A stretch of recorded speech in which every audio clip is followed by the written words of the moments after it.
Good morning, everyone. Welcome to your Monday Mojo. I'm excited to be with you once again this week.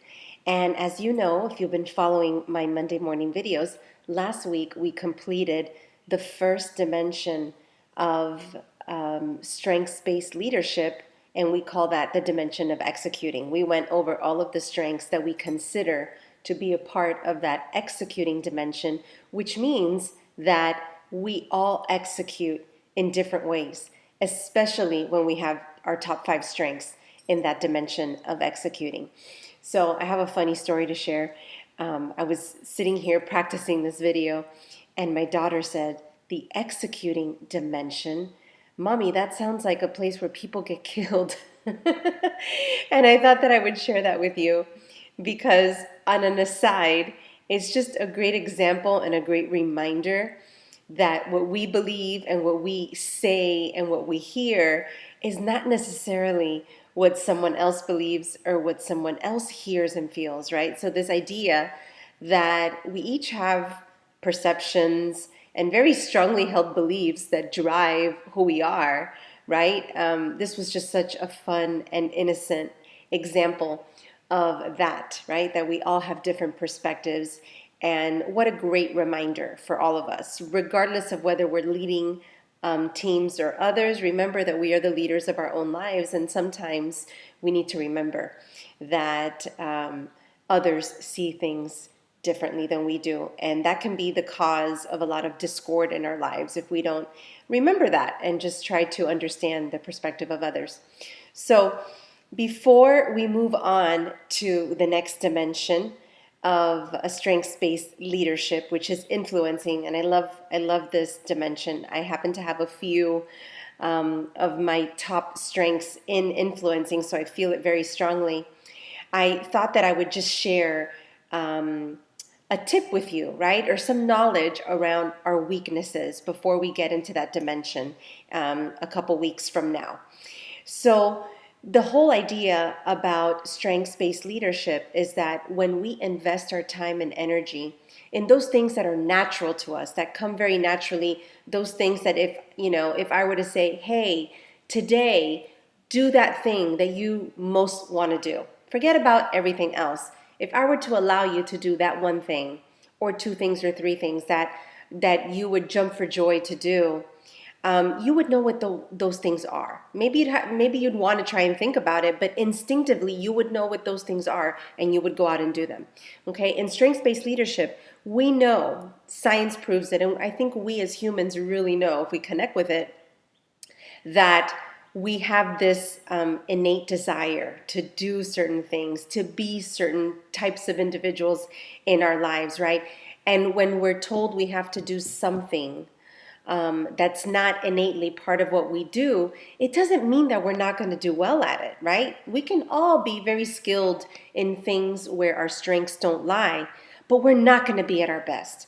We are not going to maximize our talents and our energy. We're not going to maximize our productivity and our happiness, okay? So again, I'm not here to tell you that if you want to try and do something and be better at something that's not within your strength, that you can't do it. You can. But let me show you why it's so much better for you to invest your time and energy in your strengths, those things that are natural to you, that you naturally do well without any help, without any knowledge, without any experience. Okay, so there was a study, and I was reminded of this recently, so that's why I wanted to share it. It was top of mind for me. There was a study that took 2 groups of individuals. One group of individuals were really very good at typing, the skill of typing. And it was a strength for them, right? They checked off that box that, yes, I enjoy typing. I enjoy the challenge of getting as many words per minute as possible and correctly. Okay, so we have that one group that self-subscribes as, yes, we are good at typing and it's something we enjoy doing. And then we have another group who they would hate to be typing all day long. They don't even want to look at a typewriter. It's just not in their wheelhouse. Okay, but the study takes both of them and says, let's teach you how to be the very best typist. Let's practice, practice, practice. We're going to give you lots of knowledge. We're going to give you lots of skill, lots of time to be able to become better at typing. So what do you think happened? Do you think that both groups got better at typing? Absolutely, yes. Of course they got better. They were practicing, they learned about it, they had more skill around it, more knowledge, and more practice. And practice really does make perfect, right? And no matter what you try to do.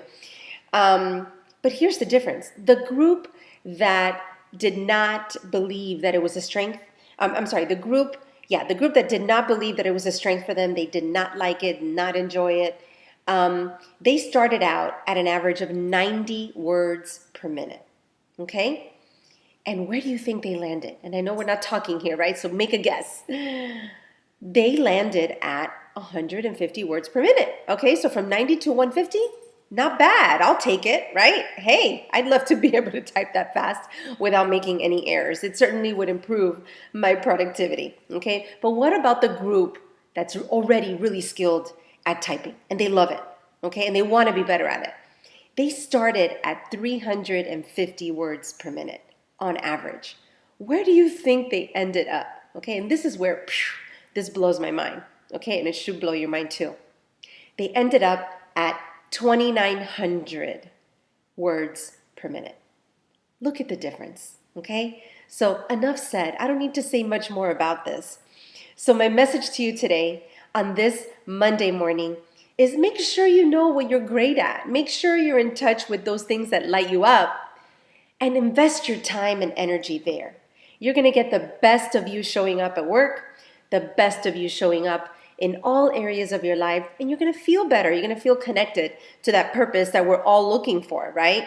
And that sense of joy and happiness and success that we all want to attain. So that is my Monday morning mojo for all of you today. I hope that you enjoyed it, and I will catch you next week with another tip for all of us to learn and share. Have a great day. Bye-bye.